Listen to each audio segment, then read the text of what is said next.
Assalamualaikum warahmatullahi wabarakatuh. Waalaikumsalam warahmatullahi Alhamdulillahi wabarakatuh. rabbil alamin wa bihi nasta'in wassalatu wassalamu ala nabiyil amin nabiyyina Muhammad wa ala alihi wa ashabihi ajma'in.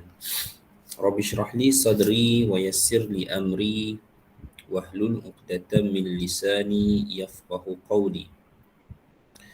Wala haula wala quwwata illa billah amma ba'd.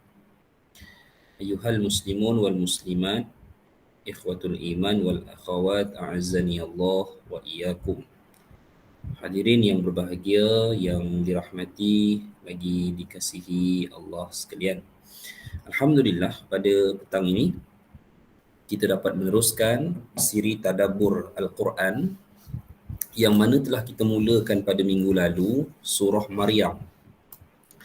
Satu lagi surah yang mana datang dalam Al-Quran ini bersifat penceritaan kisah kaum terdahulu yang dibawa oleh Allah untuk petunjuk, ibrah atau pedoman bagi umat Muhammad sallallahu alaihi wasallam.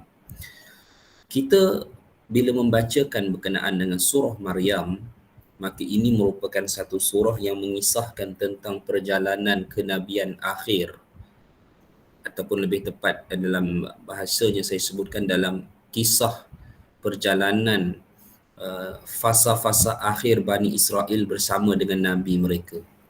Kerana Nabi terakhir dalam kalangan Bani Israel adalah Nabi Isa alaihi salam. Mereka menyangkakan bahawa Muhammad itu Rasulullah akan lahir daripada garis silsilah mereka. Tetapi tidak berlaku demikian. Ya, kerana era kelahiran Nabi pada tahun 571 Masihi itu adalah di mana era ataupun zaman legasi Bani Israel ini sebenarnya sudah berakhir, ya, pada hakikatnya. Jadi legasi Bani Israel ini dia tak lama, dia tamat ataupun dia berakhir sekitar lebih kurang beberapa tahun selepas peristiwa penganiayaan mereka kepada Nabi Isa alaihi salam yang berakhir dengan Allah mengangkat Nabi Isa ke langit. Dan selepas daripada itu mula bertebaranlah Bani Israel ke beberapa wilayah benua untuk mendapatkan tanah untuk mereka tinggal setelah tanah mereka ataupun negeri mereka Baitul Maqdis itu ditawan oleh kerajaan Rom.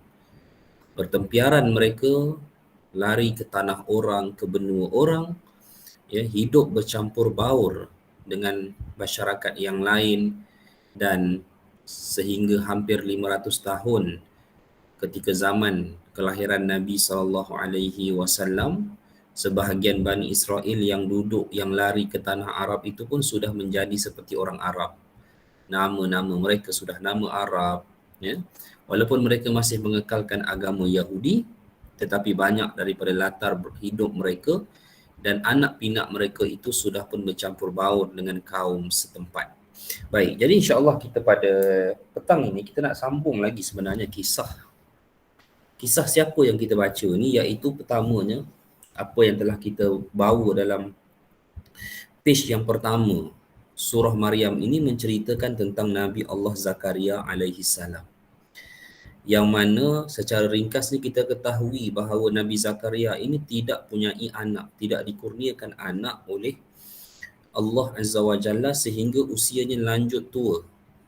Bahkan isterinya pada masa itu, riwayat Israiliyat menyatakan namanya Isha, ya, Isha, isterinya pada masa itu dia adalah satu orang yang aqira, ataupun kita kata dalam bahasa kita ini mandul, tidak boleh punyai zuriat. Namun doa Nabi Allah Zakaria alaihi salam yang tak putus untuk mendapatkan zuriat, kerana apa kata Nabi Zakaria, wa inni khiftul mawaliya min wara'i wa kanat imraati aqira. Kata Nabi Zakaria alaihi salam, yang mana aku bila tak punya zuriat ni, yang aku khawatirkan sebenarnya bukanlah aku memikirkan soal garis darah ataupun zuriat baginda itu sendiri, Tetapi Nabi Zakaria memikirkan tentang soal Bani Israel ni nanti macam mana. Apa nasib Bani Israel bila aku wafat nanti, bila aku tiada nanti. Sedang Nabi Zakaria adalah seorang satu-satunya Nabi pada masa itu. Telah saya ceritakan pada pertemuan yang lalu, kenabian dalam kalangan Bani Israel adalah secara warisan, secara keturunan. Maka, kalaupun ada Nabi setelah zaman Nabi Zakaria alaihi salam untuk Bani Israel, maka Nabi itu mesti turun daripada Nabi Zakaria. Sebab apa? Sebab Nabi Zakaria lah tinggal satu-satunya Nabi yang tinggal pada masa itu. Jadi kalau selepas era itu adanya Nabi, sudah pasti dia akan datang daripada keturunan Zakaria, sedang Zakaria tak punyai satu pun zuriat kaum lelaki pada masa itu. Baik. Jadi hadirin mati Allah sekalian, berdoalah Nabi Allah Zakaria alaihi salam sehingga Allah menjawab. Doa tersebut telah kita bahas pada pertemuan yang lalu. Saya nak tambah satu perkara. Adab kita dalam menisbahkan sesuatu perkara yang buruk, yang tidak elok kepada Allah Azza wa Jalla, ya, kadang-kadang kita lihat macam bila mana ada bencana, contoh banjir, rumah dia hancur, rumah dia roboh. Kadang-kadang dia cakap Allah telah merobohkan rumah saya. Macam bunyinya macam redha. Betul apa yang dia sebut tu. Tetapi kita kena ada satu adab yang baik apabila kita berbicara dengan lafaz kalimah Allah. Nabi Ibrahim alaihi salam dalam surah Asy-Syu'ara, Nabi Ibrahim ketika mana menyatakan, Nabi Ibrahim menyatakan apa? Nabi Ibrahim sebut wa idza maridtu fahuwa yashfi, kata Nabi Ibrahim alaihi salam. Ya, awal ayat itu baginda menyebutkan allazi khalaqani wa yahdin. Yang kita refer, dan saya bagi nombor ayatnya insya-Allah. Ya, nombor ayatnya allazi khalaqani.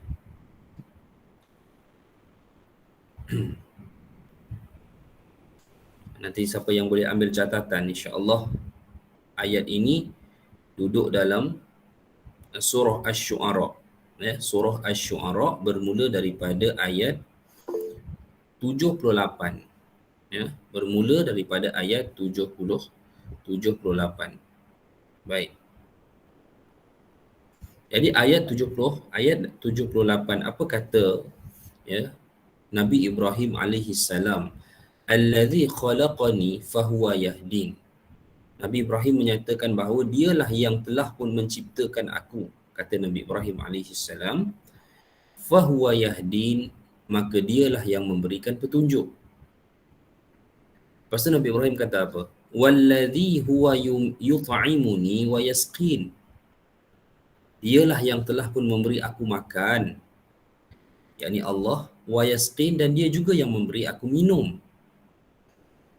Wa idza maridtu fahuwa yashfin.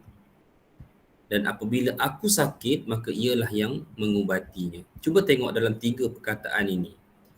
Ketika mana Nabi Ibrahim menyebutkan tentang penciptaan, ia menyatakan ia telah, yakni Allah telah menciptakan aku. Allah telah mencipta aku.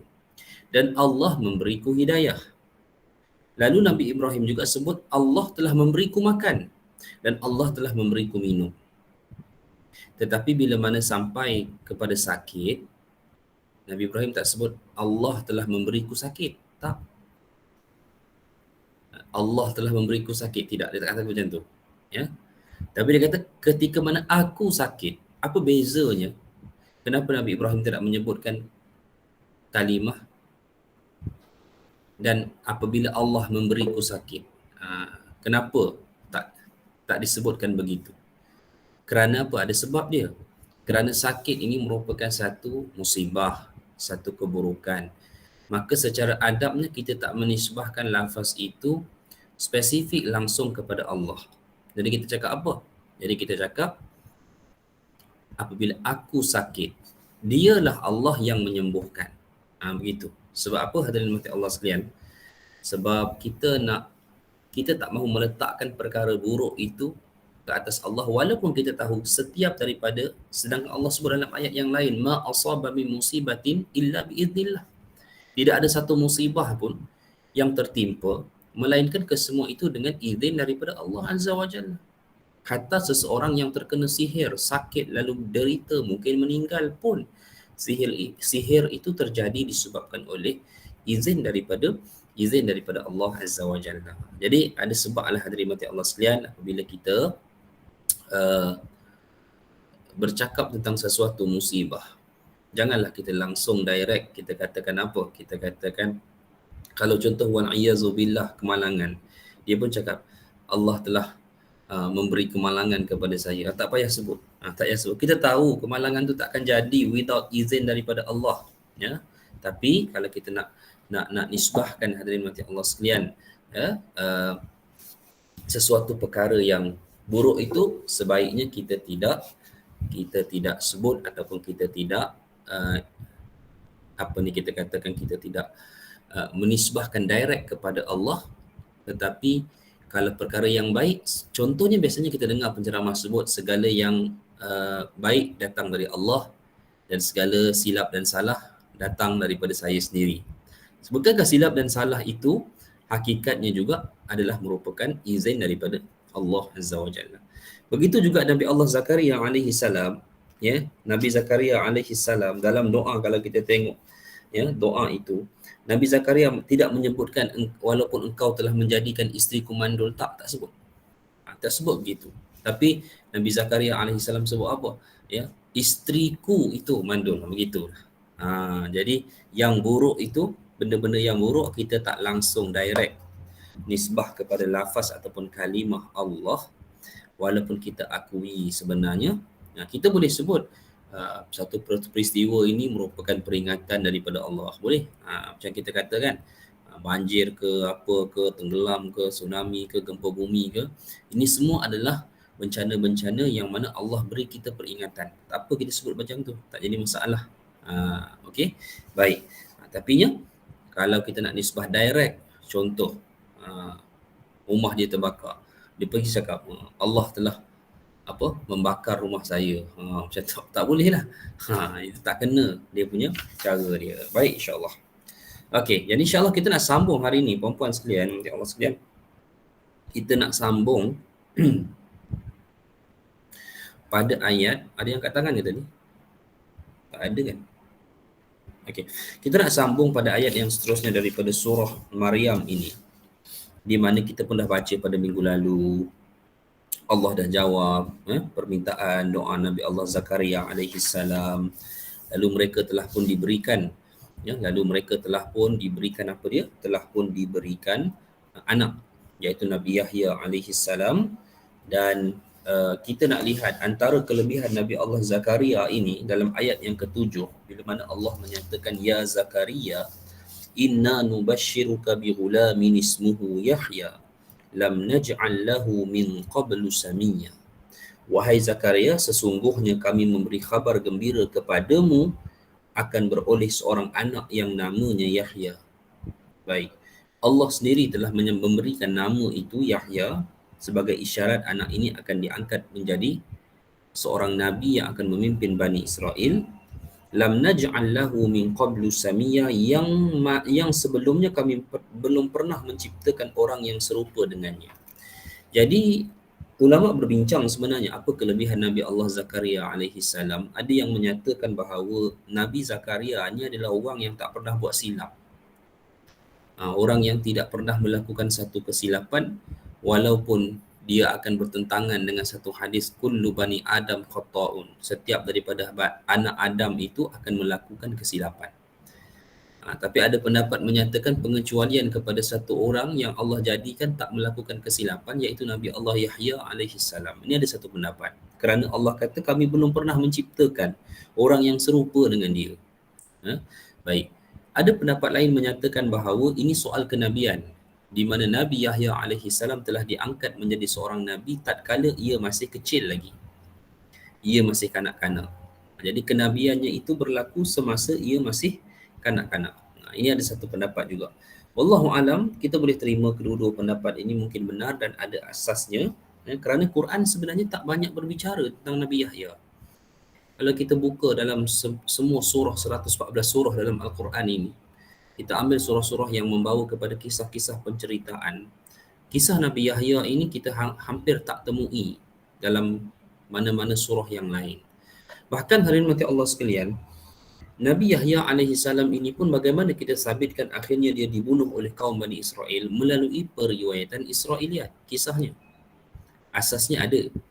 Tetapi Quran tak menceritakan, ya, Quran tidak menceritakan tentang uh, apakah kesudahan Nabi Yahya, dan hadis pun tak banyak membicarakan dengan detail tentang Nabi Allah Yahya alaihi salam. Ala kulli hal, hadirin mati Allah sekalian, kita tidak menolak juga riwayat-riwayat Israiliyat yang memberikan kepada kita maklumat tambahan yang tidak bertentangan dengan akidah dan syarak. Antaranya adalah apa yang kita nak bawa dalam kisah Nabi Allah Yahya alaihi salam.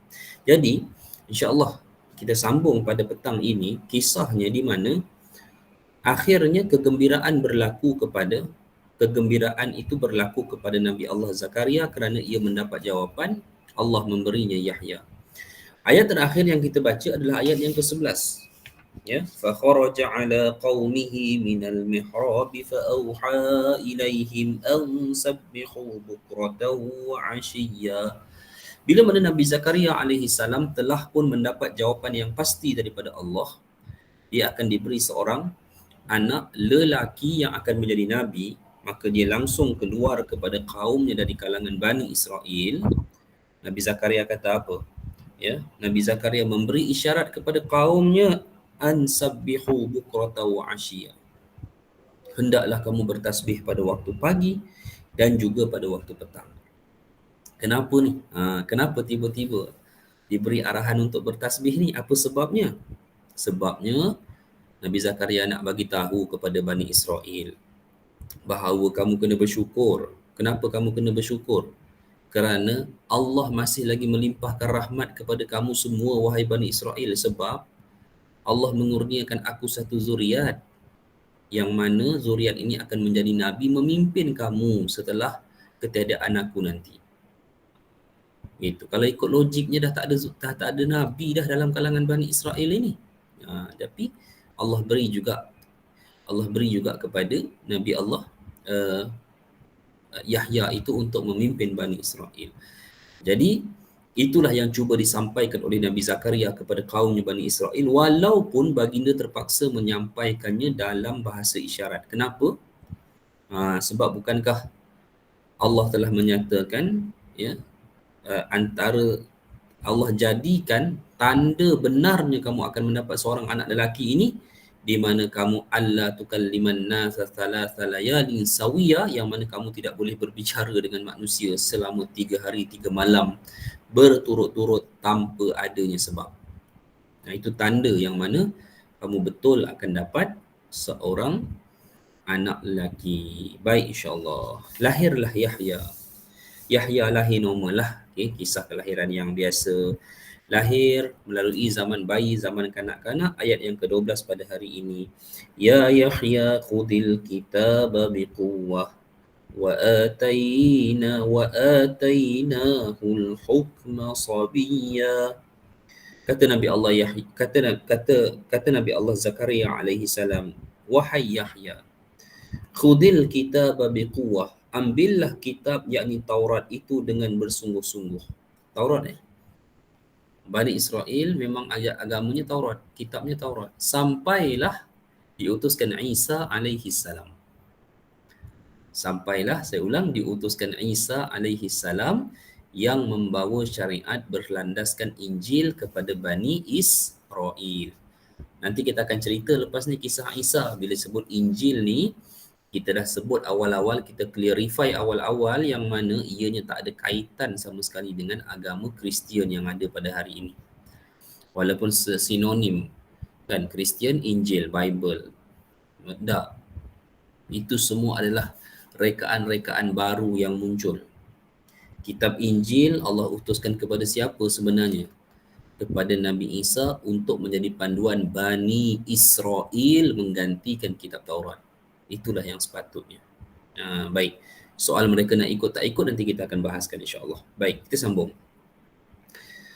Jadi kata Nabi Zakaria, wahai Yahya, ambillah kitab Taurat ini, ya, peganglah ia dengan kuat. Wa atainahul hukma sabiyya, dan kami, kata Allah, akan memberikan kamu hikmah ketika mana ia masih kecil. Nampak tak? Ini ayat yang menyokong satu pendapat Israiliyat di mana Nabi Yahya ini diberikan kenabian semasa dia kecil lagi. Maka zaman kecilnya tidak dijadikan untuk bermain. Dia tidak seperti mana kanak-kanak yang lain daripada sejak zaman kecil lagi. Tadika mungkin sekolah rendah mungkin hidupnya telah mula untuk mempelajari kitab Taurat. Baik. Wa hananan min ladunna wa zakah wa kana taqiyya. Baik. Apa kata Allah Azza wa Jalla? Wa hananan. Apa makna hananan? Ada orang nama Hanan. Hanan ini adalah rasa belas kasihan yang penuh kasih sayang. Kata Allah, min ladunna, dari sisi kami. Yahya ni special case, seorang kanak-kanak yang betul-betul mendapat rasa belas kasih sayang daripada sisi kami. Begitulah kelebihannya. Baik.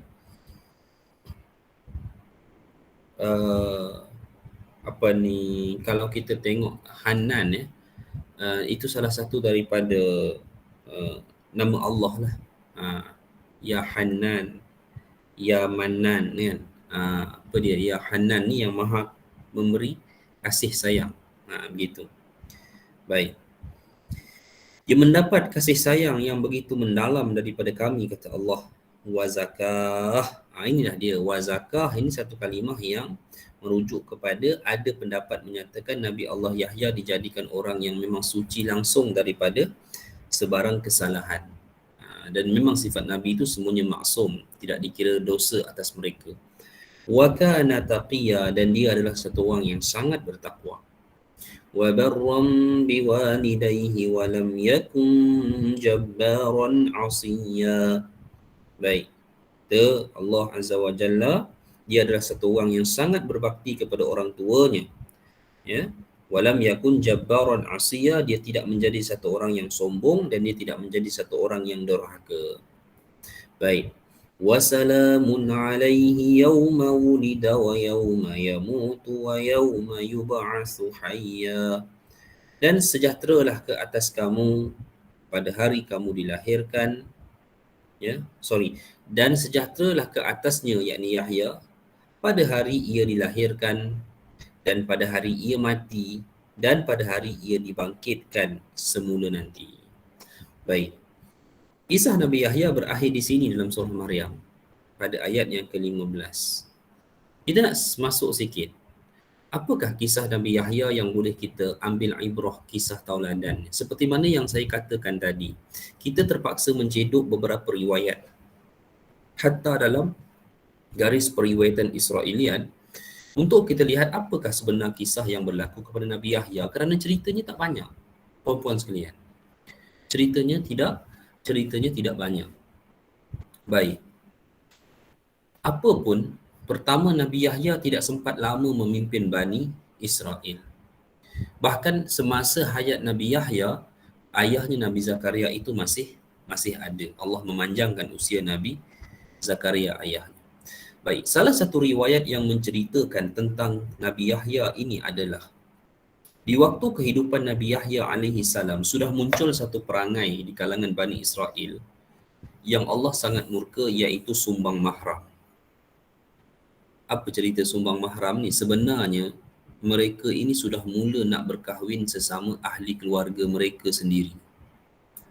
Ini sikap di kalangan Bani Israel pada masa itu. Dia ada beberapa version cerita. Ada yang menyatakan hal ini raja pada masa itu sendiri terlibat dengan perihal ini. Ada riwayat yang membawa cerita begitu. Maknanya raja sendiri yang terlibat, dan disebabkan oleh raja ni pembesar, itulah yang akhirnya berlaku satu kisah yang berakhir dengan pembunuhan Nabi Allah Yahya alaihi salam. Kalau kita ambil kisah itu detail, kita akan seronok baca. Tapi bagi saya tak penting lah. Macam kita nak detailkan sangat cerita-cerita yang dia punya apa maksud dia. Kita nak baca sendiri boleh lah. Kalau kita ada buku, kalau kita buka kitab kisah-kisah para Nabi oleh Al-Imam Ibn Kathir. Ibn Kathir bawa riwayat-riwayat itu. Kita nak baca boleh, tak ada masalah. Tapi saya nak lebih kepada nak ambil pedoman, ibrah daripada kisah. Apa pun yang pentingnya zaman Nabi Yahya ni dah berlaku satu kebobrokan yang teramat sangat. Ya, sumbang mahram berlaku secara disebabkan oleh perkahwinan sesama mahram. Kerana apa? Bani Israel pada masa itu sudah banyak harta, sudah kaya. Mereka tak mahu harta-harta mereka itu terlepas, ya, terlepas kepada keluarga-keluarga lain walaupun dalam kalangan Bani Israel sendiri. Sampai-sampai itu kalau boleh nikah adik-beradik lah. Dah tak ada sangat. Sampai mak saudara pun boleh lah. Sampai ke tahap macam itu. Hadirin mati Allah sekalian. Maka hal ini sudah pasti dah ditegur oleh Nabi Allah Yahya alaihi salam. Berlaku komplot di kalangan Bani Israel dalam satu riwayat menyebabkan akhirnya Nabi Yahya ini dibunuh oleh mereka. Ya. Tapi memang sabit dalam Al-Quran. Itu saya kata ada beberapa riwayat Israiliyat, banyak sebenarnya, yang dia relate, nyambung dengan ayat-ayat Quran yang lain. Antaranya, bukankah Allah telah menyatakan antara PL Bani Israel ini adalah وَيَقْتُلُونَ الْأَنْبِيَاءِ بِغَيْرِ الْحَقَّ. Mereka ini kaki membunuh nabi-nabi mereka. Disebabkan tak setuju je bunuh, tak setuju saja bunuh, gitu. Walaupun Bani Israel ini tahu dan sedar mereka tak boleh hidup tanpa nabi. Sekiranya bangsa mereka kesunyian, hilang daripada seorang nabi yang memimpin mereka, maka hilanglah kemuliaan mereka, hilanglah keagungan mereka, hilanglah kekuasaan kerajaan mereka. Ini memang trend Bani Israel. Sebab tu tuan-tuan, puan-puan sekalian, kalau kita baca balik dalam Quran, kita akan tahulah bahawa rupa-rupanya Allah memilih Bani Israel ini sebagai bangsa ataupun kaum untuk memikul amanah tauhid sebenarnya dengan pimpinan para nabi. Bukannya kita nak kata zaman Bani Israel itu tak ada bangsa lain. Banyak bangsa lain selain Bani Israel. Kaum-kaum lain, bahkan sebahagiannya Allah pernah cerita pun. Kaum-kaum terdahulu. Baik kaum Ad, kaum Samud, kaum Iram, kaum orang Mesir, macam-macam. Tapi Bani Israel patutnya sedar yang mana Allah telah pilih mereka untuk pikul tauhid, ya, melalui kitab Taurat dengan dipimpin oleh setiap orang Nabi pada setiap zaman. Tapi macam itulah perbuatan mereka. Memperolok para Nabi, ya, apa lagi? Sampai kalau dah malas sangat, dah tak tahu dah nak buat macam mana ni, bunuh sajalah para Nabi itu. Itulah yang akhirnya berlaku kepada Nabi Yahya alaihi salam, dan ada satu riwayat menyatakan ayahnya juga turut dibunuh oleh Bani Israel, iaitu Nabi Zakaria alaihi salam. Kalau riwayat Israiliyat, kalau puan-puan pernah dengar yang menyorok dalam pokok tu. Lalu pokok itu digergaji, terputuslah badan Nabi Allah Zakaria. Itu adalah kisah Israiliyat yang membawa kepada kisah Nabi Yahya, Nabi Zakaria juga dibunuh selepas mereka membunuh Nabi Yahya alaihi salam. Ya. Baik, hadirin mati Allah sekalian. Soalan dia, yang pastinya di zaman mereka berdua ni, Bani Israel mula melakukan sumbang mahram hasil daripada perkahwinan secara mahram. Okey, ini satu. Yang keduanya, kita ambillah pandangan yang kita rasa lebih tepat, maka Yahya dan Zakaria kedua-dua dibunuh oleh Bani Israel. Soalannya, bukankah Bani Israel ini sedar yang mana apakah akan jadi kepada nasib mereka kalau tak ada Nabi? Tapi kenapa mereka bunuh? Di sini ada satu persoalan. Pertamanya, hadirin mati Allah sekalian, ya. Pertamanya, kenapa mereka bunuh? Kerana selama ni mereka lihat seramai mana pun Nabi-Nabi dari kalangan mereka yang telah mereka bunuh sebelum ni, Allah akan gantikan dengan Nabi yang baru. Jadi mereka tak heran. Tak apa kita bunuh yang ni, nanti Allah akan munculkan yang lain. Begitu. Tapi isu persoalannya, kenapa mereka sanggup bunuh kedua-dua ni sedangkan mereka tahu bahawa tak ada zuriat dah Nabi pada masa itu. Sebab saya ulang balik, kenabian di kalangan Bani Israel adalah secara warisan zuriat. Bukankah mereka tak tahu pada masa itu satu-satu Nabi yang ada Zakaria dan Yahya anaknya. Dan kalau bunuh Yahya dalam keadaan Yahya tak ada zuriat lagi, macam mana kita akan ada Nabi? Okey, ini disebabkan oleh pada masa itu adanya Isa bin Maryam. Ini cerita dia. Kerana pada masa itu adanya Isa bin Maryam. Jadi mereka telah melihat keagungan bagaimana kalau Allah berkehendak Nabi di kalangan Bani Israel ni, kalau tak ada ayah pun boleh adanya Nabi. Jadi apa maksudnya? Mereka kata, apalah hal kita nak bunuh Zakaria dengan Yahya ni? Walaupun bila mana kita bunuh kedua-duanya, maka terputuslah zuriat kenabian dalam kalangan Bani Israel buat selama-lamanya. Tak apa, kita ada Isa. Macam tu. Hadirin sekalian.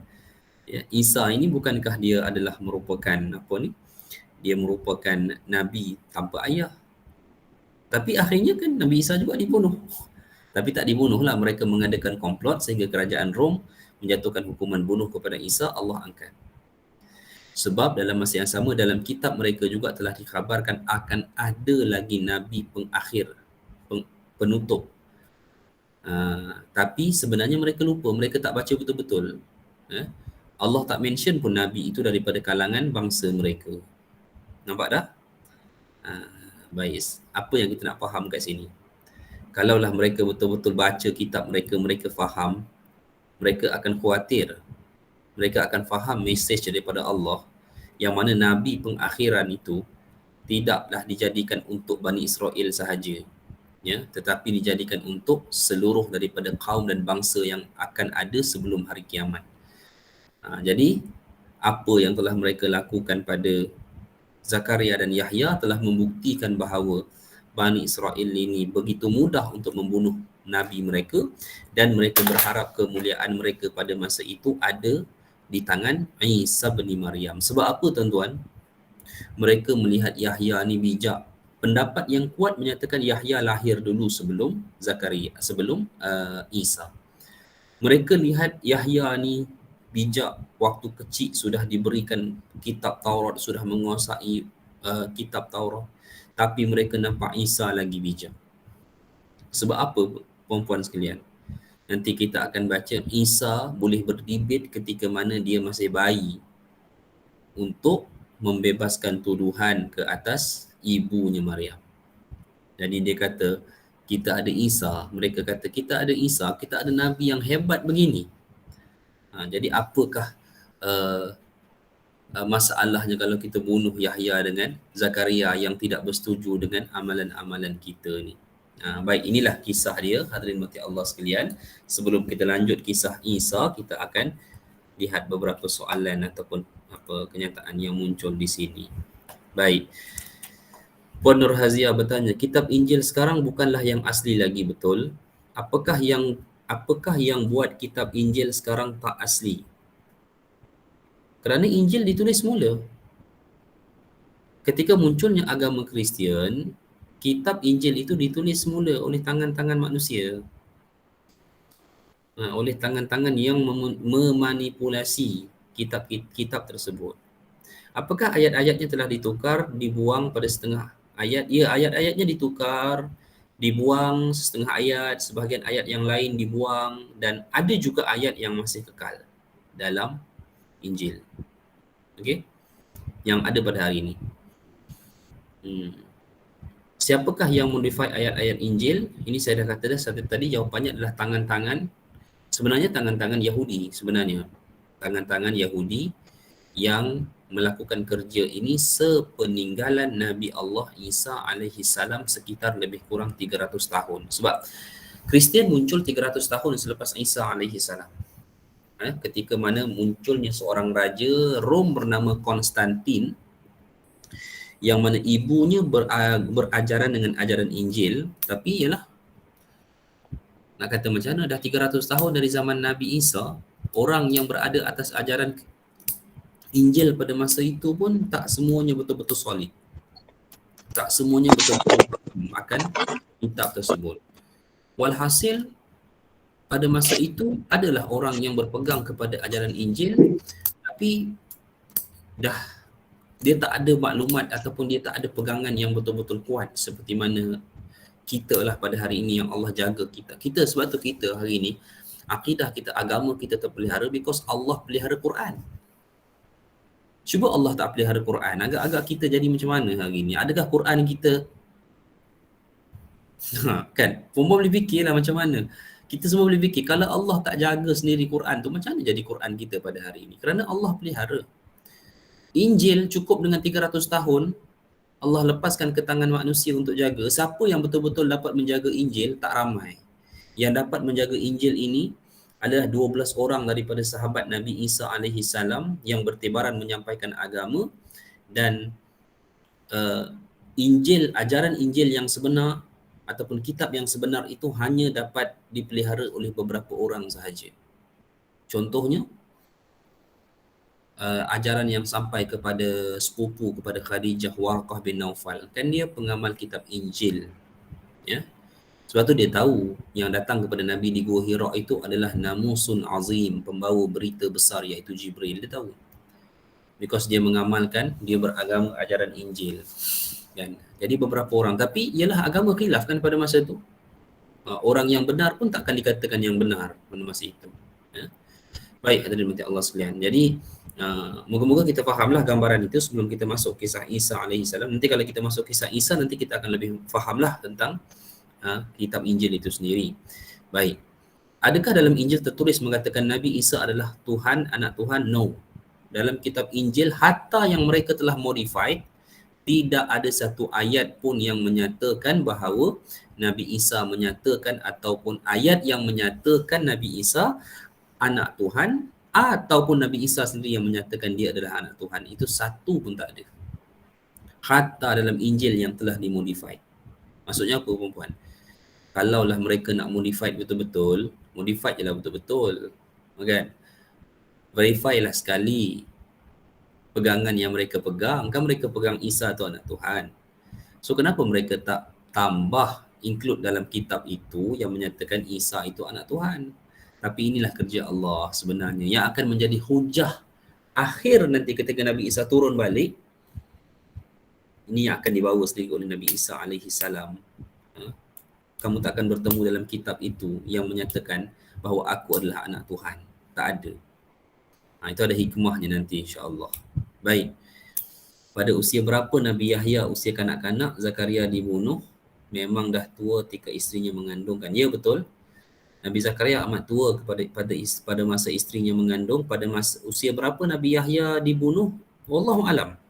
Pada usia berapa Nabi Yahya usia kanak-kanak dibunuh? Wallahu alam, tidak dapat ditemukan, tetapi pendapat berdasarkan teori sejarah perjalanan kisah, Nabi Yahya dibunuh pada usia yang sangat muda. Mungkin 20-an. Kita tidak menolak kemungkinan itu. Ya. Baik. Bani Israel bunuh Nabi Yahya yang dikatakan pintar sebab rasa Nabi Isa lagi pintar. Maksudnya mereka sempat hidup sezaman, ya. Ada pendapat Israeliat menyatakan beza kelahiran mereka 3 hari sahaja. Dia kata macam tu. Memang mereka sezaman. For sure memang mereka sezaman. Nabi. Sebab itu mereka berani bunuh Nabi Yahya. Sebab bagi mereka kalau kita bunuh Nabi Yahya pun because Nabi Isa ada. Isa ada. Isa tu masa kecil lagi kan dia dah kata dah waja'alani nabiyya, aku akan dijadikan sebagai seorang nabi. So daripada kecil lagi Bani Israel lah melihat mukjizat Nabi Isa alaihi salam. Dia boleh cakap masa dia bayi dan dia cakap aku akan dijadikan sebagai seorang nabi. So mestilah pada masa itu dalam keadaan Bani Israel pun selepas beberapa tahun lepas tu dah kemarahan teramat sangat kepada Nabi Yahya. So mereka tak ada semasa mereka berdua dah dewasa. So mereka rasa tak ada apa-apa lah kalau kita bunuh Yahya ni, kita bunuh sajalah. Sebab kita memang ada Nabi lain. Kita memang ada Nabi Isa alaihi salam. Gitu. Baik. Inilah kisah mereka. Sebab itulah muncullah kita tak jadi Bani Israel. Kan? Tapi Bani Israel dalam sejarah mereka, bila mereka lari daripada Baitul Maqdis tu, mereka sampai juga ke tanah kita, kan? Dia saya cerita sebab tu di Penang ada kubur orang-orang Yahudi. Sampai sekarang ada. Tak silap saya dulu jalan tu pun dia panggil jalan Yahudi kot, tak silap saya. Di Penang. Siapa orang Penang lah, belakang-belakang Komta semua tu. McAllister Road. Tak tahulah siapa-siapa yang tok nenek dia dulu pernah berkahwin kot dengan Yahudi, Bani Israel yang datang ke Malaysia, adalah dia pada darah Bani Israel. Ustaz, Ya. Ustaz, ahli kitab yang Ustaz kata kita boleh makan dia punya sembelihan dia tu kan? Mm-mm. Sekarang masih wujud ahli kitab tu. Tengoklah pada siapa yang masih lagi beramal dengan amalan demikian. Kalau kat Mesir masih lagi. Ada lagi lah. So maksudnya mereka beramal dengan Injil yang tu ke macam mana? Injil Dia orang juga, semua Injil. Kan Injil kan ada Injil John, Injil Barnaba, John Barnaba atau apa semua itu semua adalah sahabat-sahabat tu. Sahabat-sahabat Nabi Isa alaihi salam yang 12 tu. Jadi antara yang mereka ubah dan pandai-pandai cipta tu, mereka kata John riwayat begini, Barnaba riwayat begini, apa lagi, Matthew riwayat begini. Itu mereka kata begitulah. Jadi sedangkan Injil tu satu je. Tapi mereka guna nama pakai, nama John, nama Matthew, nama Barnaba untuk memanipulasi kitab-kitab tersebut. Secara umumnya, saya tak tahulah ada ke tidak kitab yang ori itu disimpan. Ada yang kata di Vatican simpan apa semua, Allahualam lah. Tapi ajaran Kristian Ortodoks pun macam Rusia pun kalau kita tengok, dia pakai Bible. Tapi Bible itu bukanlah Bible yang ori walaupun kita kata mereka tu Ortodoks. Mereka Ortodoks ni maksudnya, apa maksud Ortodoks?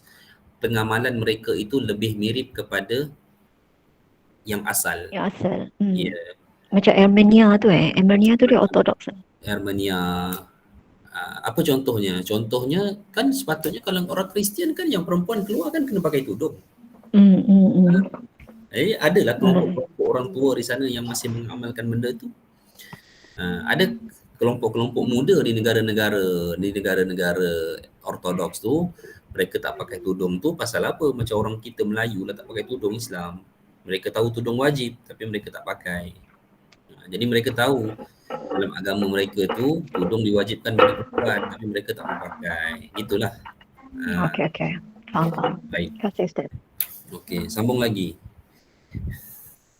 Macam mazhab-mazhab lah kot, bila berbeza-beza Injil. Lebih kurang lah dia orang nak buat macam tu. Tapi mazhab kita ni memang mazhab betul because perbezaan kefahaman kepada nas, Quran dan hadis. Maka muncul mazhab. Sedangkan dalam Kristian tu, beza-beza Injil itu lahir kerana manipulasi. Kerana perbuatan ingin memanipulasi kitab-kitab tersebut. Baik.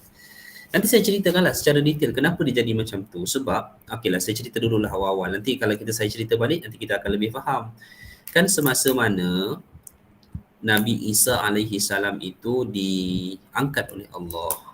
Sahabat-sahabat yang menjadi pembantu agama dalam agama itu, dalam kalangan Hawariyun yang Allah sebut dalam surah As-Saff tu, ya, itu kan tak ramai. Jumlah mereka hanya lebih kurang dalam 12 orang saja.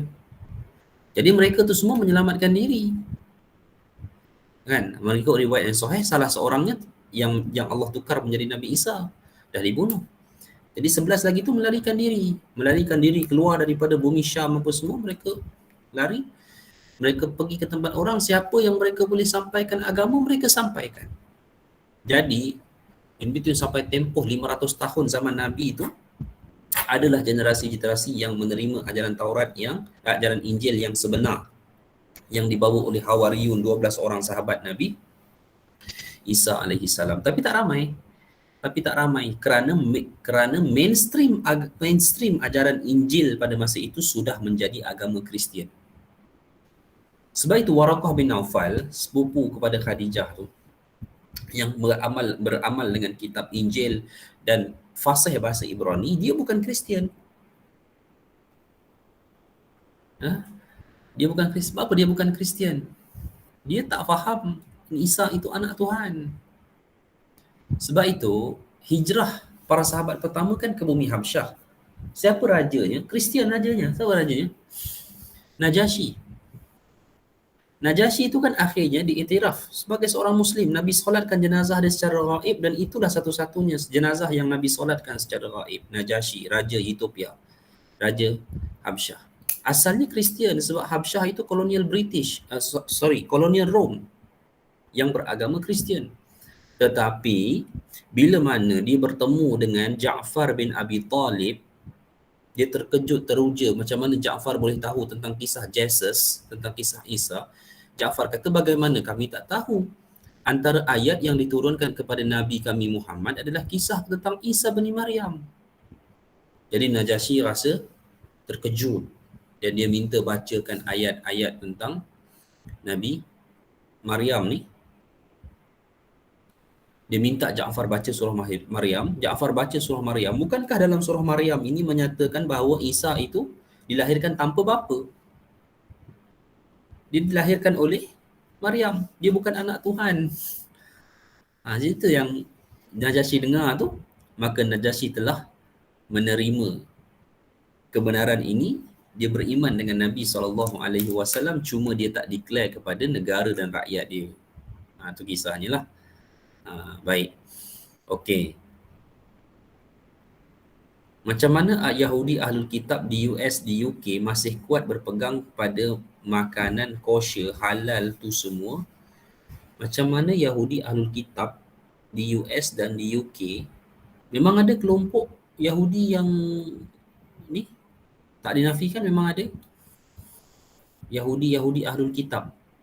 Sama juga, bukan nak kata ajaran Yahudi itu betul. Kitab Taurat yang mereka pegang, Talmud apa semua tu, macam-macam, butak dah, habis butak dah kitab tu. Cuma dari segi ortodoks, kita katakan ortodoks ni asal, kuno, bolehlah. Kita kata apa? Sebab sebahagian amalan mereka itu masih menempati apa yang asal lah agama mereka, antaranya konsep sembelihan. Boleh. Macam itulah. Okay. Mereka pun banyak secret ya Ustaz. Secret tu sebenarnya dipegang oleh orang yang memanipulasi, bukan agama mereka. Sebab ajaran Nasrani pada hari ini, Kristian, adalah satu ajaran yang langsung pun tak diketahui oleh penganutnya. Mereka beramal tanpa ilmu. Sebab yang pegang agama itu dan yang memanipulasikannya adalah golongan Yahudi juga sebenarnya. Baik, Ja'far pada masa itu belum Islam, Ja'far dah Islam. Ja'far sahabat kan, abang kepada Ali bin Abi Talib, lain ibu. Okey. Hadirin mati Allah sekalian. Jadi kat mana kita nak sambung kisah ni? Kita nak sambunglah pada ayat yang ke 16. Tapi ni insya-Allah ni, ya, kita hanya beberapa ayat sahaja. Nanti minggu depan kita akan sambung lebih detail kisah Isa bin Maryam. Saya akan detailkan sekali tentang perjalanan ajaran Kristian yang ada pada hari ini agar kita faham, because nanti Nabi Isa akan turun balik dan nak clarify balik ajaran tersebut. Baik. A'udzubillahi minasyaitonirrajim. Wazkur fil kitabi Maryam idin tabazat min ahliha makanan syarqiyya. Dan ceritakanlah kisah Maryam di dalam Al-Quran, iaitu ketika ia menjauhkan diri dari keluarganya ke suatu tempat di sebelah timur. Baik, saya nak syarah ini saja insya-Allah dalam masa yang berbaki. Pertama, Maryam ini adalah seorang anak perempuan yang merupakan anak kepada Imran. Ayahnya bernama Imran, satu orang lelaki soleh dalam keluarga Bani Israel. Okey, baik. Imran ni dia kahwin dengan siapa? Ada kata nama isterinya Hana. Hana kan popular dalam Kristian, betul tak? Nama Hana popular di barat kan? Jadi berkahwinlah dengan isterinya Hana dan akhirnya dapat anak kan? Dapat anak siapa dia? Dapat anak Maryam. Kan mereka asal nak anak lelaki tapi dapat anak perempuan, anak. Okey. So dapat anak perempuan Maryam. So dapat Maryam ini dipelihara oleh Nabi Zakaria alaihi salam yang ada hubungan darah dengan keluarga Imran. Kita ambil pendapat yang paling tepat lah, Maryam ni anak saudara kepada Zakaria. Gitu. Okey. Jadi Maryam ini satu orang wanita yang tidak dibebani dengan apa-apa tugasan dalam hidupnya. Ialah anak seorang, perempuan sekalian, ibu ayah cukup semua kan, tak payah buat apa-apa. Anak pula perempuan kan, bagi semua kecukupan, tak ada kerja, tak ada tanggungjawab apa-apa. Maka Maryam yang dipilih sebagai wanita yang baik ini telah menghabiskan masanya untuk semata-mata beribadah kepada Allah ketika mana ia dipelihara dengan baik oleh seorang Nabi, iaitu Nabi Zakaria alaihi salam. Sehingga Nabi Zakaria ini membuat satu binaan rumah kecil yang dipanggil sebagai mihrab. Hari ini kalau kita kata mihrab, mihrab tempat imam lah. Ada. Kalau dulu mihrab ni binaan bangunan yang dijadikan khusus untuk Maryam beribadah kepada Allah Azza wa Jalla. Baik. Kemudian ayat ini menceritakan kenapa izin tabazat min ahliha makanan syarqiyah. Kenapa Maryam akhirnya menjauhkan diri dari keluarganya ke suatu tempat sebelah timur. Baik, ini ada satu periwayatan fitnah kepada Nabi Zakaria. Ada di kalangan tangan-tangan jahat ni yang memanipulasi riwayat, termasuk riwayat Israiliyat itu pun dimanipulasi oleh mereka. Mereka kata Maryam lari daripada Nabi Zakaria. Nabi Zakaria nak apa-apakan dia. Ini totally riwayat yang memang totally tertolak. Ya, bahkan ini satu fitnah besar kepada Nabi Zakaria alaihi salam. Mereka fitnah, mereka kata apa? Mereka kata sebab yalah kan Nabi Zakaria tu kadang-kadang masuk ke mihrabnya. Memang ada pun kullama dakhala 'alaiha Zakaria al-mihrab wajada 'indaha rizqa. Sikit-sikit dia kata Nabi Zakaria mengintai Maryam ini, tengok macam mana, tengok sampailah satu hari bila dia tengok tiba-tiba dah ada makanan yang tersedia. Ini kisah dalam Quran, dalam surah Ali Imran. Tapi puan-puan, takkanlah dengan perbuatan ayat begitu terus nak tuduh Nabi Zakaria atau mengintai Maryam nak ambil kesempatan. Maryam ni anak saudaranya, anak saudara dia, dan mestilah dia tengok apa keadaannya. Sebab dia yang bertanggungjawab memelihara Maryam, maka dia kena ambil tahu soal Maryam ni dah makan ke belum. Tu sebab dia masuk ke tempat mihrab, binaannya, bangunannya, rumahnya itu untuk ketika mana Maryam beribadah apa semua tu, dia nak tahu Maryam ni apa ceritanya, makan minumnya macam mana. Kan bukankah Quran cerita yang jadi poin besar pun soal makanan. Nabi Zakaria yang bimbang soal makan minum Maryam, tengok-tengok Maryam itu lebih tersedia makanannya dan berbanding baginda. Itulah sebabnya, hadirin mati Allah sekalian ya. Baik, jadi ini Quran sebut dia melarikan diri, ini terjemahan. Di terjemahan ni kadang-kadang main peranan juga, menjauhkan diri. Kan sebenarnya dia begini. Sebenarnya dalam syariat Bani Israel adanya satu amalan khusus kalau kita Islam haji lah. Di kalangan Bani Israel tak ada haji. Mereka ada satu amalan dipanggil Rahbaniyah. Apa Rahbaniyah? Satu amalan yang pada asalnya tak disyariatkan pada Bani Israel tetapi jadi wajib kerana kaum Bani Israel meminta-minta daripada Allah. Baik, sampai masa Maryam kata usianya pun sudah agak dewasa. Pada masa itu Maryam nak minta izin lah. Aku nak melakukan Rahbaniyah. Jadi Rahbaniyah ni apa? Rahbaniyah dalam kalangan Bani Israel, dia kena keluar daripada tempat permukiman dia. Dia kena membina satu tempat ibadah khusus dan dia kena beribadah di situ untuk satu tempoh sehingga selesai. Maka bila dia dah lakukan hal itu, maka selesailah ibadah Rahbaniyahnya. Pernah dengar tak kisah Juraij? Ada siapa yang pernah dengar tak? Kalau Juraij yang kena tuduh berzina tu, kalau kita cerita balik, Juraij yang mak dia panggil dia tengah semayang, dia tak jawab. Sampai mak dia kata, aku tak akan ampunkan kamu selagi kamu tidak dihadapkan dengan tuduhan seorang penzina. Itulah kisah Juraij tu. Kan Juraij tu kan dia pergi, masa tu dia mengasingkan diri daripada mak dia sebab dia pergi beribadah dengan ibadah Rahbaniyah. Itu cerita dia. Baik, insyaAllah. Okey, perempuan sekalian. Jadi kita dah jelas dalam ayat yang ke-17, sampai masa Maryam memilih untuk melakukan amalan Rahbaniyah, maka syaratnya memang dalam amalan itu dia kena keluar daripada pemukimannya, membina satu tempat ibadah dan beribadah di situ untuk satu tempoh masa, dan Maryam telah memilih satu tempat daripada arah timur Baitul Maqdis. Wallahu alam, kalau arah timur Baitul Maqdis ni menghala ke Sungai Jordan, kalau hari ini masuk dalam wilayah Amman Jordan lah. Kalau timur Baitul Maqdis, Allahu alam, boleh jadilah, boleh jadi, tidak mustahil. Baik. Jadi hadirin mati Allah sekalian, insya-Allah untuk sambungan kisahnya, kerana ketika mana Maryam sedang memfokuskan dirinya melakukan amalan Rahbaniyah di wilayah timur Baitul Maqdis, ya, kerana cerita yang kita cerita ni memang berlaku di Baitul Maqdis, perkampungan ataupun penempatan Nabi Zakaria dan Bani Israel. Jadi insya-Allah kerana pada masa itulah Allah mengutuskan Jibril alaihi salam kepada Maryam yang insya-Allah kita akan membicarakan pada pertemuan minggu hadapan insya-Allah. Okey.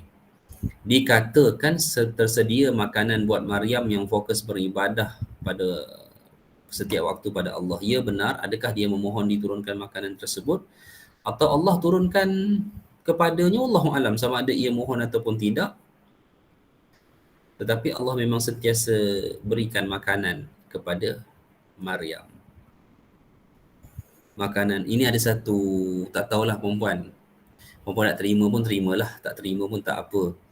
Boleh jadi makanan si ibu itu mempengaruhi kebijaksanaan anak. Ketika makanan ibu itu memberi faktor kebijaksanaan anak. Sebab Maryam ni makan makanan diturunkan daripada langit. Rupanya Allah lebih tahu, Allah nak menjadikan Maryam ini mengandungkan seorang Nabi. Kalaulah kita sempat dalam zaman Nabi Isa ni perempuan, kita akan tengok Nabi Isa ni sangat cerdik. Sangat bijak. Kebijakannya akan mematikanlah segala orang-orang barat yang kita tengok bijak tu. Macam itulah. Atau mungkin teori-teori yang Einstein pernah keluarkan pun satu masa dulu, mungkin Nabi Isa akan pangkah macam tu saja dengan keilmuannya. Teori angkasa lepas. Hari ini orang bergaduh pasal angkasa lepas. Kan? Yang orang sains yang macam ni, yang ustaz yang macam ni, yang kita ni tak tahu apa-apa, kita tengok bulan, tengok matahari, kira okey lah. Kan? Kita pun tak pernah ada niat nak ke bulan. Tapi yang betul-betul tahu hakikatnya perempuan sekalian, hal perihal angkasa lepas ni Nabi Isa. Sebab apa? Sebab Nabi Isa duduk kat mana sekarang? Nabi Isa duduk di langit. Jadi dia tahu, nanti dia turun, nanti dia sendiri turun daripada langit yang keberapa. Jadi kisah perihal Nabi Isa ni, hari ni orang bergaduh bumi ni bulat ke, leper ke, apa semua kan. Tak apalah, nanti Nabi Isa turun, nanti tanyalah. Sebab Nabi Isa akan tahu insyaAllah. Sebab Nabi Isa turun daripada langit, jadi dia tahulah, nampaklah keseluruhannya. Macam itulah hadirin sekalian kan. Baik, insyaAllah kita sambung lagi apa saja soalan-soalan tersebut. Bestnya hidup mereka ni fokus ibadah, tak payah fikir apa dah ya. Macam pengakhiran hidup Ashabul Kahfi, tak banyak distraction macam akhir zaman, manusia terpilih kan. Okey, setuju, betul Ustaz, that's proof in science, babies IQ come most from mom. Okey, gitulah. Okey perempuan sekalian, jadi insyaAllah kita sambung nanti minggu hadapan dengan kisah Maryam didatangi oleh Jibril alaihi salam ketika sedang melakukan amalan rahbaniyah. Itu. Ya, saya baca biografi Datuk Dr. Syekh Muzaffar, dia pilih wife dia sekarang kos berusaha untuk dapatkan anak-anak yang bijak. Dan begitu jugalah mungkin suami-suami perempuan dulu memilih perempuan untuk mendapatkan anak-anak yang bijak. Begitulah insya-Allah. Kerana perempuan juga bijak pada hari ini. Alhamdulillah. Gitulah. Ya, insya-Allah. Okey, habis tak ada soalan? Kan saya pernah sebutkan bahawa ibu ni dia memainkan karakter anak. Sebab tu 12 orang anak Nabi Yaqub karakter tak sama. Yang baik, yang tak baik. Sebab apa? Berbeza ibu. Ibu ni tak sama. Kan? Ibu yang berbeza melahirkan karakter yang berbeza, sikap yang berbeza, walaupun induk ayahnya adalah orang yang sama. Allahu alam. Itu kita kena ambil ibrah lah daripada kisah Nabi Yaqub dan Yusuf alaihi salam yang telah kita baca dulu. Baik, insya-Allah puan-puan sekalian sampai sini dulu. Mudah-mudahan insya-Allah kita sambung topik yang lebih menarik, insya-Allah kisah Maryam pada minggu hadapan. Semoga Allah mengukuhkan insya-Allah kekuatan kita untuk meneruskan tafsir petang-petang hari Isnin ini. Mudah-mudahan semoga hari Isnin kita nanti di hari akhirat akan menjadi satu saksi yang besar untuk menyelamatkan kita daripada segala fitnah hari akhirat insya-Allah. Wallahu alam. Aqulu qawli hadza wa astaghfirullah.